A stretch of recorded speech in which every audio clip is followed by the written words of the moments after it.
बिस्मिल्लाहिर्रहमानिर्रहीम, अस्सलाम वालेकुम। Welcome back to my YouTube English literature channel. आज हम बात करने वाले हैं एस्पेक्ट्स ऑफ नावल के बारे में, which has been written by E.M. Forster. ये एक बुक है जिसमें E.M. फॉस्टर ने नावल के कुछ हिस्से बताए हैं कि नावल जो एक मुकम्मल नावल होता है वो किन किन चीज़ों पे, किन किन पार्ट्स पे मुश्तमिल होता है। ठीक है, जो एक कंप्लीट नावल होता है, जो ऑथेंटिक, जो परफेक्ट नावल होता है। तो सबसे पहले हम बात करते हैं E.M. फॉस्टर के बारे में। E.M. फॉस्टर का जो पूरा नाम है वो है एडवर्ड मॉर्गन फॉस्टर, जो कि 1 जनवरी 1879 में पैदा हुए एंड 7 जून 1970 में इनकी डेथ हो गई। ये एक इंग्लिश ऑथर थे, best non for his novel particularly a room with a view, जो कि 1908 में पब्लिश हुआ, हॉवर्ड्स एंड जो कि 1910 में पब्लिश हुआ, एंड पैसेज टू इंडिया जो 1924 में पब्लिश हुआ।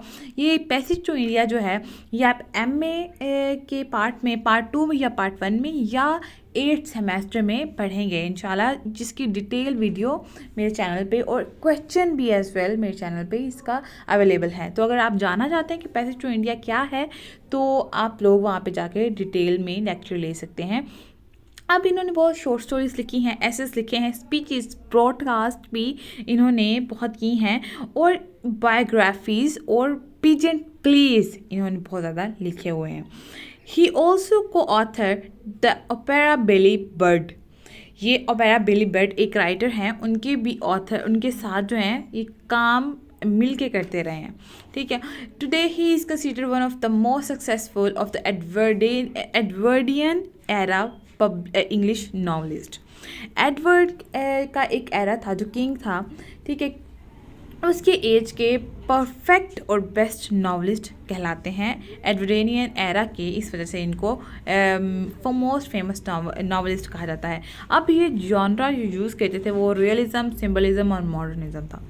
ठीक है, अब पैसेज टू इंडिया में अगर आप देखा जाए, क्योंकि ये मॉडर्न सोसाइटी से बिलोंग करते थे, मॉडर्न से बिलोंग करते थे, पैसेज टू इंडिया में इन्होंने ये तीनों एरा को, रियलिज़म को, सिंबलिज़म को, मॉडर्निज़म को यूज़ किया हुआ है। और जो सब्जेक्ट होता है, जो थीम्स होते हैं इनमें, ये जेंडर का होता है, क्लास डिवीजन का होता है, इंपीरियलिज्म का, होमोसेक्सुअलिटी का। अगर आपने पैसेज टू इंडिया या इसमें से किसी भी नावल को पढ़ा है तो आपको पता चल जाएगा कि ये एक्चुअली बात किसके बारे में करते हैं। इंपीरियलिज्म, एक्चुअली ये कॉलोनाइजेशन के दौर में इन्होंने काम किया, उसमें पैदा हुए। कॉलोनलिज्म, इंपीरियलिज्म, ठीक है, पोस्ट कॉलोनलिज्म, इसके बारे में ही ये बात करते हैं। तो अब हम इनके एस्पेक्ट ऑफ नॉलेज नावल की तरफ चलते हैं। जो एस्पेक्ट ऑफ नावल है, एक्चुअली एस्पेक्ट ऑफ नॉलेज जो है ये मैं रिसेंटली पढ़ रही थी, तो इस वजह से बार बार एस्पेक्ट ऑफ नॉलेज जो है वो स्लिप हो जा रहा है। बट ये पब्लिश हुआ था in 1956, obviously in modern age. Aspect of novel is a non fiction by title by E.M. Forster. अब फिक्शन क्या होता है? जो कि रियलिज़म पे बेस नहीं करता, ठीक है, जो इमेजिनरी वर्ल्ड पे मबनी होता है। जो नॉन फिक्शन होता है ये साइंटिफिक और रियलिज्म पे बेस करता है। ठीक है, ऐसा वर्क जो कि रियलिटी में हो रहा हो। जो रियल चीज़ें होती हैं वो नॉन फिक्शन कहलाती हैं, और जो इमेजिनरी चीज़ें होती हैं, जो कि मिस्ट्री या आप कह रहे हैं फैंटेसी चीज़ें होती हैं, वो फिक्शन में आती हैं। The book is a treatise on writing and literary criticism. इसमें बहुत चीज़ें लिखी गई हैं जो कि राइटिंग पे बेस करती हैं, और क्रिटिसिज्म जो कि लिटरेरी क्रिटिसिज्म, जो लिटरेचर में क्रिटिसिज्म होता है ना, उनके डिवाइसेस पे, लिटरेरी एस्पेक्ट्स पे, उस पे बेस करती हैं। जो इन्फॉर्मेशन है was first presented by Forster in a series of lecture at Cambridge University and then later release in book form. सबसे पहले ये जो एस्पेक्ट ऑफ नॉलेज है इसका लेक्चर इन्होंने कैम्ब्रिज यूनिवर्सिटी में दिया था, और उसके बाद इस लेक्चर पे पूरी बुक पब्लिश करवाई गई। Is a renewed English author, the author of the 5 novels. ये 5 नावल्स का ऑथर है, और इसके जो वर्क्स हैं ये ह्यूमनिस्टिक अप्रोच पे बहुत फोकस करते हैं, ठीक है, और क्लास डिफरेंसेस पे फोकस करते हैं। जैसे मैंने आपको बताया कि कॉलोनियलिज्म और पोस्ट कॉलोनियलिज्म। अब कॉलोनियलिज्म और पोस्ट कॉलोनियलिज्म क्या है, ये भी, इसकी भी डिटेल वीडियो मेरे चैनल पे अपलोड कर दी गई है। अब मैं आपको सिंपल वे में बता देती हूँ। कॉलोनियलिज्म, जब बरतानिया ने जो एशियन इलाके थे या वाइट मैन ने ब्लैक मैन पे कब्ज़ा कर लिया, उनकी लैंड्स पे, उनके सोर्सेज पे, उनकी वेल्थ पे, ठीक है। जब उन्होंने कब्ज़ा कर लिया और वहाँ पे आके अपनी कॉलोनीज़ बना ली, अपने नाम से वो फेमस करने लगे उस जगहों को, तो वो होता है कॉलोनियलिज्म, ठीक है। अब उन्होंने कब्ज़ा किया, फिर उनको सर्वेंट बना लिया, स्लेव्स बना लिया और उन्हीं से काम करवाते थे, उन्हीं की ज़मीनों पे, उन्हीं के सोर्सेज पे वो खुद राज करते थे, ठीक है। और डिकोलोनाइजेशन यानी कि उस कॉलोनियलिज्म का जब खात्मा हो गया, और पोस्ट कॉलोनियलिज्म ये उस कॉलोनियलिज्म के बाद जो इम्पैक्ट जो साइकोलॉजिकली इम्पैक्ट लोगों पे हुए थे और लोग किस तरह उससे मुतासर हुए थे, तो वो जो चीज़ें हैं वो पोस्ट कॉलोनियलिज्म में बताई जाती हैं। और अगर इंपीरियलिज्म में बताया जाए कि इंपीरियलिज्म में ये है कि इंसान जब कब्ज़ा किया, उन्होंने सब्जुगेट किया लोगों को, ठीक है, ब्लैक मैन को वाइट मैन ने सब्जुगेट कर लिया, कब्ज़ा कर लिया उन पे, तो क्या हुआ कि उनको अप्रेस किया जाने लगा, डिप्रेस किया जाने लगा। उसके बाद वो डिकोलोनाइज हो गए, उनकी डिकोलोनाइजेशन हो गई, यानी कि पोस्ट कॉलोनियल एरा देख लें या डिकोलोनाइजेशन एरा देख लें, उसमें इंसान फ्री हो गया था, इन तमाम बंदिशों से, इन गुलामियों से फ्री हो गया था। लेकिन वो आज भी स्टिल टुडे वो जो मेंटली तौर पे उनका गुलाम है। क्यों? क्योंकि हम उनकी चैनल्स फॉलो करते हैं, उनके फैशंस फॉलो करते हैं, हम उनको सोशल मीडिया पे बहुत फॉलो करते हैं, हम उन्हीं के लाइफस्टाइल को फॉलो करते हैं, उन्हीं की स्टडीज़ को फॉलो करते हैं और उन्हीं को हम सुपीरियर मानते हैं। तो यानी कि हम फिज़िकली आज़ाद हैं लेकिन mentally we are still today imperialized और स्लेव ऑफ दैम, ठीक है, क्योंकि आज भी हम उनके गुलाम हैं। तो ये होता है इम्पीरियलिज़म, ठीक है। तो ये जो है मॉडर्निज़म से बिलोंग करते हैं, मॉडर्न एरा में लिखते, 20वीं सेंचुरी में इन्होंने काम किया। इस वजह से इन्होंने डिफरेंसेस, क्लास डिफरेंसेस के वाइट क्लास और ब्लैक क्लास में क्या डिफरेंस है, इनमें कॉलोनीज़ किस तरह बनी, डिकोलोनाइजेशन किस तरह हुई, पोस्ट कॉलोनियलिज्म क्या है, इम्पीरियलिज्म क्या है, ये इनकी नॉवेल्स में या इनकी स्टोरीज़ में हमें नज़र आता है, ठीक है। तो ये उस ब्लूम्सबरी जो ग्रुप के मेंबर हैं, जो बहुत हाई फाई ग्रुप था, जिसमें अगर आपने सुना हो वर्जीनिया वुल्फ, जिसने फेमिनिज़म स्टार्ट की थी, ठीक है। वर्जीनिया वुल्फ जो है वो एक मोस्ट इम्पॉर्टेंट फिगर है फेमिनिज़म का। फेमिनिज़म के जो औरतों के लिए लिखती हैं राइटर्स, उनमें से इनका बहुत जो है इम्पॉर्टेंट रोल है। तो ये उस ग्रुप से बिलोंग करते थे, ठीक है। अगर एस्पेक्ट ऑफ नॉलेज में बात करें तो फॉस्टर से in his introductory note, since the novel is itself often colloquial, it may possibly withhold some of its secret from the graver and the grander stream of criticism and may reveal them to backwaters and shallows. इसका मतलब क्या है कि ये जो novel है ये खुद ही अपने अंदर एक सीक्रेट रखे हुए है, इसके अंदर खुद ऐसे ग्रैंड सीक्रेट्स हैं, ठीक है, जो कि उस जिनमें नदियाँ बहती हैं क्रिटिसिज्म की। यानी अगर आप इस नावल को पढ़ें तो इसमें आपको पता चलेगा कि किस तरह एक परफेक्ट नावल है। तो आप किसी भी नावल को क्रिटिसाइज़ कर सकते हैं इस नावल को पढ़ने के बाद, ठीक है, कि आपको पता चल जाएगा कि हाँ किस तरह एक नावल जो है वो परफेक्ट नावल कहला सकता है। तो इसलिए वो कह रहा है कि ये ऐसा नावल है जिसको पढ़ने के बाद एक परफेक्शन आ जाता है इंसान के अंदर, ठीक है, परफेक्टिज्म आ जाता है। और इसको पढ़ने के बाद आप इसमें ऐसा क्रिटिसिज्म का दरिया नदी है कि जिसमें आप बह जाते हैं और आपको पता चलने लग जाता है कि हाँ ये चीज़ गलत है, ये चीज़ सही है, ये चीज़ होना चाहिए थी, ये चीज़ कम होनी चाहिए थी, ये चीज़ ज़्यादा होनी चाहिए थी। इसलिए ये नावल जो है वो परफेक्ट नावल है या नहीं है, आप इस नावल को पढ़ने के बाद अंदाज़ा लगा सकते हैं। And may reveal them to backwater and shallows. तो उस नदी में बहने के बाद आपको पता चल जाएगा इसमें खामियां क्या हैं और इसमें जो है वो ज़्यादती कौन सी है, ठीक है। तो ये इसने अपने इंट्रोडक्टरी नोट में कहा था इस नावल के हिसाब से। अब इसके जो है 7 पार्ट्स हैं। सबसे पहले इसमें स्टोरी आता है, फिर पीपल, फिर प्लॉट, फिर fantasy, prophecy, pattern and rhythm. ये इस नावल के 7 पार्ट हैं। वो कहता है कि अगर एक नावल में ये 7 चीज़ें हैं, उसकी स्टोरी बहुत अच्छी है, उसके कैरेक्टर्स, पीपल्स बहुत अच्छे हैं, उसका प्लॉट जो है वो बहुत अच्छा प्लॉट है, यानी कि उसकी स्टोरी जो है वो तोड़ी मरोड़ी नहीं गई, उसकी स्टोरी एक सीक्वेंस वाइज है।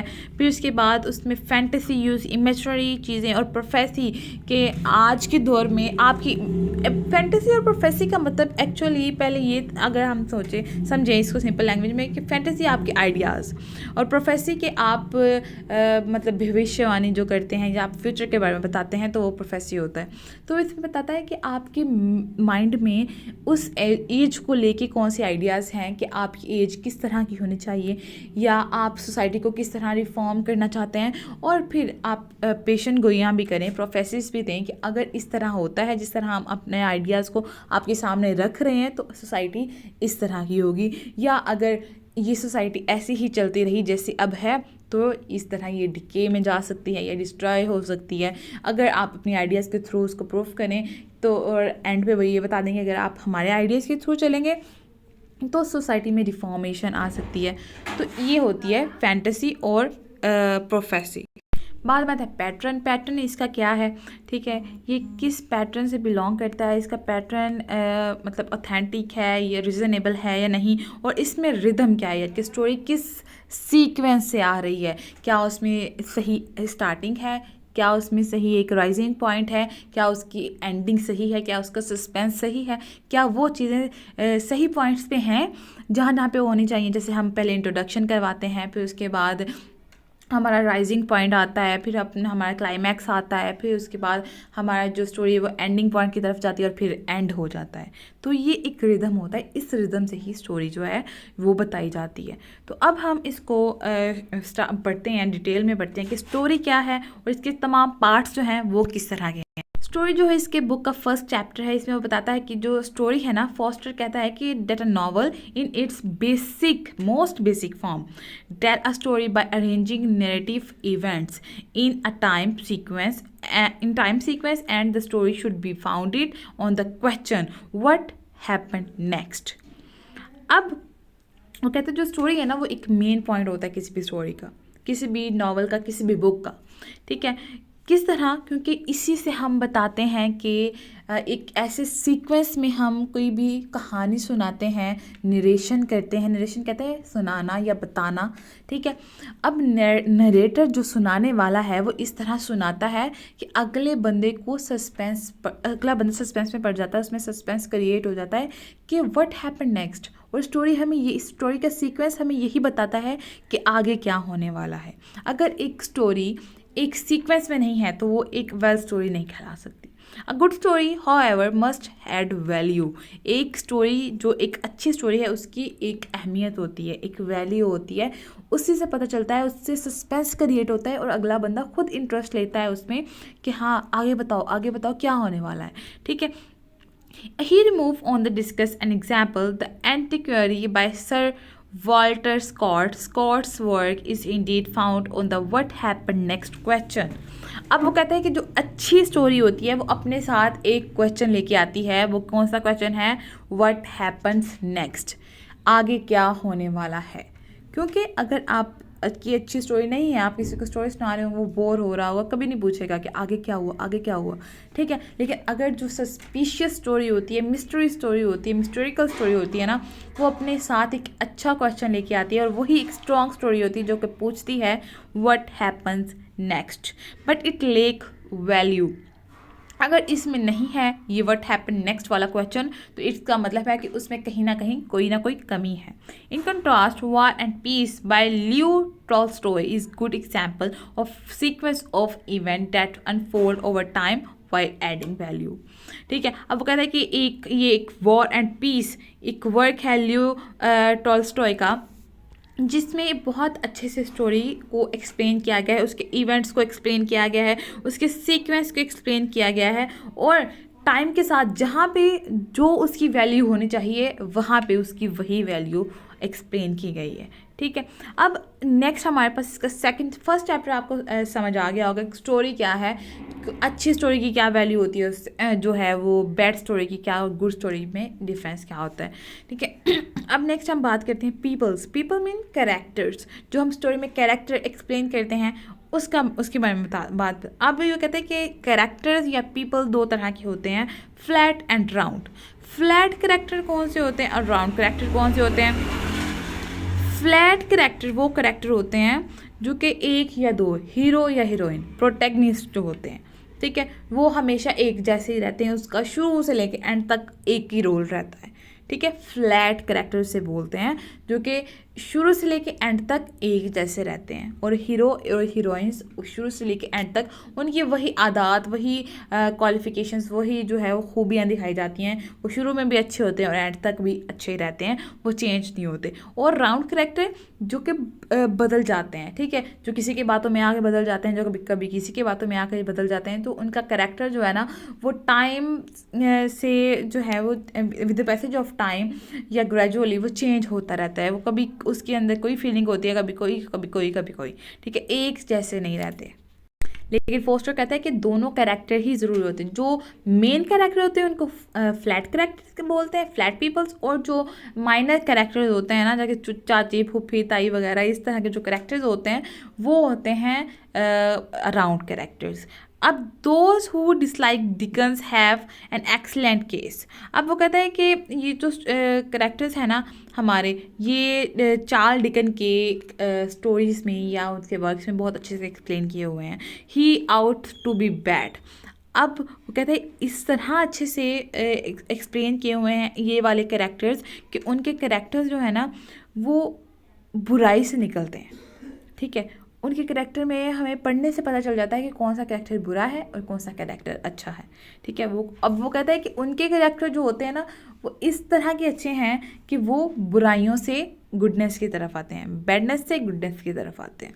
और जो लोग हैं ना वो स्टार्ट में उनके कैरेक्टर्स को पसंद भी नहीं करते, क्योंकि वो कहते हैं ये किस तरह के विलन के टाइप के इनको रोल मेन कैरेक्टर्स को दिया गया है। लेकिन बाद में हमें पता चलता है कि उनके जो कैरेक्टर्स हैं वो किस तरह हाइड होते हैं, हिडन कैरेक्टर्स होते हैं उनके, और किस तरह उनकी जो अच्छाइयाँ हैं वो एकदम से निकल के आती हैं। Yet his stories nevertheless manage a paint a vision of humanity that is not shallow. Jane Austen on the other hand focus her stories on round character. अब जो मेन कैरेक्टर है वो सबसे ज़्यादा फोकस वो चार्ल्स डिकन के character में पाए जाते हैं। जो राउंड कैरेक्टर हैं बहुत ज़्यादा कैरेक्टर होते हैं वो जेन ऑस्टन। अगर आपने जेन ऑस्टन के कोई भी वर्क्स पढ़े हों तो उसमें आपको पता चलेगा कि इनके नावल में कितने ज़्यादा राउंड कैरेक्टर्स हैं, कितने ज़्यादा माइनर कैरेक्टर्स पाए जाते हैं। And also she usually and her novel before they have had a chance to live out their lives. The reader has no difficulty in imagining them doing so. ठीक है, समझ आ गया होगा आपको। जेन ऑस्टन जो है वो राउंड कैरेक्टर को इतने अच्छे से एक्सप्लेन करती है कि वो उनको उनका पूरा काम करने देती है। ठीक है, जिस तरह चाहते हैं वो उस तरह अपनी ज़िंदगी जीते हैं और फिर वो उनको एंड करती है। Forster explain the character in a story are not real people but must seem like real people. अब फॉस्टर के जो कैरेक्टर्स होते हैं वो रियल पीपल्स नहीं होते, लेकिन इस तरह लगता है कि वो रियलिटी पे बेस करते हैं वो characters. Some time a reader will find that they seem more real than actual people in the reader's life. For example, कि अगर आप एक बुक पढ़े हैं, वहाँ पे जैसे आपने जहाँ और जहाँआरा और सिकंदर की स्टोरी पढ़ी हो, ठीक है, जन्नत के पत्ते, तो उसमें कैसे कैरेक्टर है, जन्नत और जहाँआरा का कैसा कैरेक्टर है, ठीक है, जबकि रियलिटी में वैसे कैरेक्टर्स होते ही नहीं है। ठीक है, वैसा सिकंदर आपको नहीं मिलता।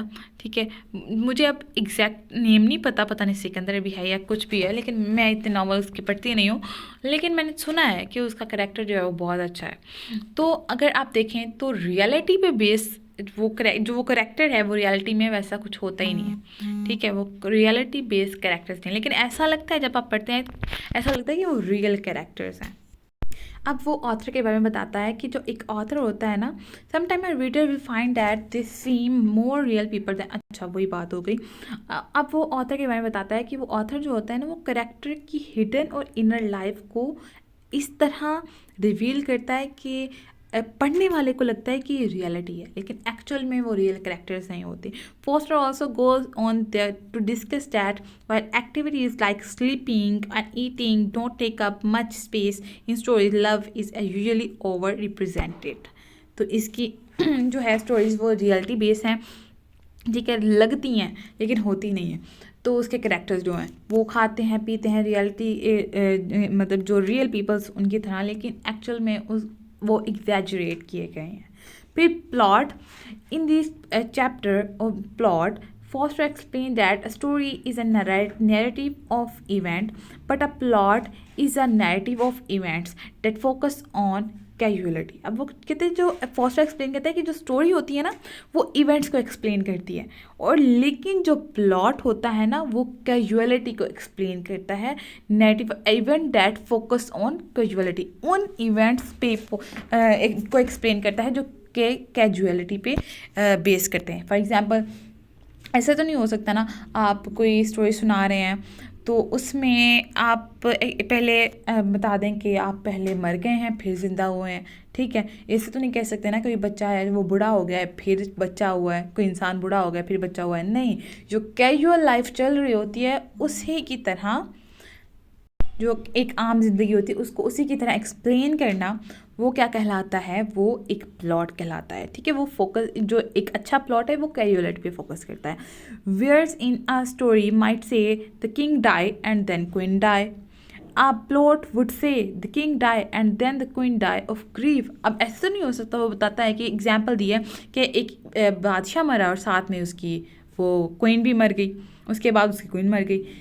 एक जो अच्छा प्लॉट है वो इस तरह एक्सप्लेन करता है कि एक किंग की डेथ हुई और उसके गम से ही उसकी क्वीन की डेथ हो गई। ये एक अच्छा प्लॉट होता है कि वो इवेंट्स को बताता है, एक्सप्लेन करता है कैजुअलिटी पे कि क्वीन किस तरह हमारी किंग के अफसोस से मर गई। इसी तरह वो बताता है कि जो एक प्लॉट होता है ना वो सबसे पहले आपकी कैजुअल लाइफ को बताता है। इस तरह नहीं बताता कि आप भाई उठते हैं खाते हैं पीते हैं, नहीं, ठीक है। आप फॉर एग्जांपल आप ये नहीं प्लॉट में आप ये नहीं बता सकते कि पहले एक इंसान है वो मर गया है फिर वो ज़िंदा हुआ है, फिर उसने जो है वो खाना खाया है, फिर वो मतलब पहले रात हुई है फिर शाम हुई है फिर दोपहर हुई है फिर सुबह हुई है, नहीं। जो कि कैजुअल लाइफ में सिस्टम चल रहा होता है उसी को बताना होता है कि सुबह उठा है, ऑफिस गया है, उसने ये काम किया है, उसके बाद उसने इस तरह उसका एक्सीडेंट हुआ है, इस तरह मौत हो गई है, इस तरह उसकी डेथ, उसकी लाइफ से लेके उसकी बर्थ डेट से लेके उसकी डेथ डेट तक जो भी उसकी लाइफ में एक सिस्टमाइज काम है, जो कैजुअल काम है जो चल रहे हैं, उसको उसी की तरह एक्सप्लेन करना, एग्जैजरेट ना करना, वो एक अच्छे प्लॉट का काम होता है। अब both have time sequence, but in the plot time is overshadowed by casuality। कहते हैं अब ये king die and then queen died, और the king die and then queen died of grief. कहते हैं इसमें दोनों में सीक्वेंस है कि पहले किंग मरा फिर क्वीन मर गई, इसमें नीचे वाले में भी है पहले किंग मरा फिर क्वीन मर गई। लेकिन इसमें क्या है, in the plot time is over shadow, इसमें टाइम दिखाया गया कि किस तरह कैजुअलिटी इसमें दिखाई गई है कि किस तरह पहले किंग मरा और उसकी अफसोस उसके गम से क्वीन भी मर गई, ठीक है। तो ये होता है एक अच्छा plot. Including ability member event are connected thread, and it allow author to create mystery and link certain explanation until later in the plot। However, plot must be a balance between event and character। अब plot को characters और events में जो balance होता है, जो time balance होता है, उसको मस्ट बैलेंसिंग पॉइंट्स पता होने चाहिए। Character must influence the plot based on their personalities और else they are simply swept away by fate.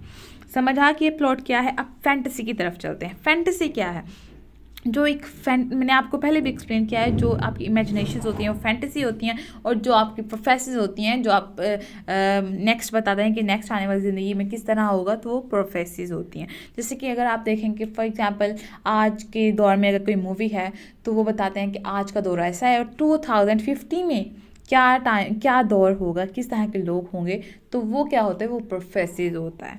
वो इमेजिनेशन भी उसमें होती है कुछ add. In the section fantasy and prophecy, Forster explain the fantasy is introduced into novel create magical effect. वही जो आपकी थॉट्स होती हैं, जो आपके आइडियाज़ होते हैं, जो मैजिक्स होते हैं, जो इमेजिनेशंस होती हैं, ठीक है, तो ये मैजिकल इफेक्ट्स डालने के लिए फैंटेसी को यूज़ किया जाता है। However fantasy is not always mystical, instead it can be found in the magic of everyday things and people. He also discuss parody and adaptation which allow a story to layered upon the many authors imagination। वही बात आई कि author की imagination होती है और इसको help out कौन करता है, ये पैरोडी एंड अडाप्टेशन। पैरोडी यानी कि उसमें तंजिया होता है, मज़ाह होता है, जो कि आपकी इमेजिनेशन को एक फैंटेसी लुक क्रिएट कर देता है उसकी। प्रोफेसी क्या होता है? प्रोफेसी वो कहता है कि is ancient author voice is the universal theme that is character more than just character, जिसमें ये बताया जाता है, एक यूनिवर्सल थीम है जिसमें ये वॉइस है, जिसमें ये बताया जाता है कि एक करेक्टर से कुछ बहुत ज़्यादा भी हो सकता है, ठीक है। रिप्रेजेंट ही यूज़ फाइडर की इसने एक एग्जाम्पल ली है, whose character always represent something more than themselves. As example, unlike symbolism which has concrete meaning, the meaning of prophecy are more emphasized yet unfailingly universal. अब इसमें भी बताता है कि उनके करेक्टर जो होते हैं ना, वो ऐसे होते हैं कि जो दिखते हैं उससे बहुत ज़्यादा कुछ कर सकते हैं, ठीक है। वो उसकी मतलब भविष्यवाणी करता है या प्रोफेसी उसको करता है कि ये करेक्टर जो है ना, एक ये इंसान है, ये जो है वो सिर्फ ऑफिस जा रहा है, लेकिन इसमें इतनी एबिलिटी है कि ऑफिस जाने के अलावा भी ये काम कर सकता है। ये हो गई ना प्रोफेसी, कि उसके फ्यूचर के बारे में बताना या उसके बारे में बताना कुछ एक्स्ट्रा, ठीक है, जो वो नेक्स्ट कर रहा हो या जो नेक्स्ट अपकमिंग हो उसके बारे में बताना, ये होता है प्रोफेसी। समझ आ गया? पैटर्न, ये हमारा लास्ट स्टेप है, पैटर्न और रिदम के बारे में बात करें। Lastly first to discuss pattern and rhythm. Pattern is a shape of the novel. मैंने बताया कि किस शेप में आपका नॉवल है। मैंने आपको पहले स्टार्ट में बताया कि पैटर्न होता है कि आपका नॉवल किस शेप में जा रहा है, ठीक है। Sometime it's a geometrical shape and such a hourglass shape where one character socially climb intersect with one another social fall, और a circle, कि आपके जो करेक्टर्स हैं उनकी लाइफ किस तरह की जा रही है, ठीक है, क्या वो आपस में इंटरलिंक्ड हैं, एक पैटर्न में हैं, उनके जो रिलेशंस हैं वो एक पैटर्न में एक्सप्लेन किए गए हैं, ठीक है, या फिर क्या है कि वो एक दूसरे पे वो सर्कल करेक्टर्स हैं, ठीक है, वो एक सर्कल में बेस करते हैं या वो ज्योमेट्रिकली शेप में वो बेस करते हैं। अब Forster warned, pattern allows reader to see the book as whole. Foster warned, however, that pattern must grow organically. One character are forced into a pattern, the story loses authenticity and richness. Rhythm is represented by motifs that appear in slight variations throughout the story and serve to help unify it. Rhythm क्या करती है कि story को maintain करती है कि वो आपस में यूनाइटेड रहें, जुड़ी रहे, ठीक है, उसके इवेंट्स जो है वो बिखरे ना। पैटर्न क्या करता है? उस स्टोरी को शेप देता है। रिदम क्या करती है? उसको इकट्ठा रखती है, उसको जोड़े रखती है। और पैटर्न क्या करता है? उसको शेप देता है, उसको ऐसी शक्ल देता है कि बताता है कि उसके जो करेक्टर्स हैं वो किस तरह के हैं, ठीक है, उनका लिंक कैसा है, सर्कल में है या वो ज्योमेट्रिकल शेप में है, किस तरह है, ठीक है, उनका सोशली गैदर हैं, ठीक है, या क्या है वो एक दूसरे से अलग हुए हैं, ठीक है, कोई कहीं रह रहा है, कोई कहीं रह रहा है, कोई कहीं रह रहा है, ठीक है, या फिर ये बताते हैं कि वो सारे एक सोसाइटी में रह रहे हैं और वो पूरी सोसाइटी को रिप्रेजेंट कर रहे हैं। तो यही हमारा आज का लेक्चर था। I hope all guys enjoyed it. तो हमें याद रखिएगा and do not forget to subscribe our channel and press the bell icon for more updates. Thank you so much. Allah.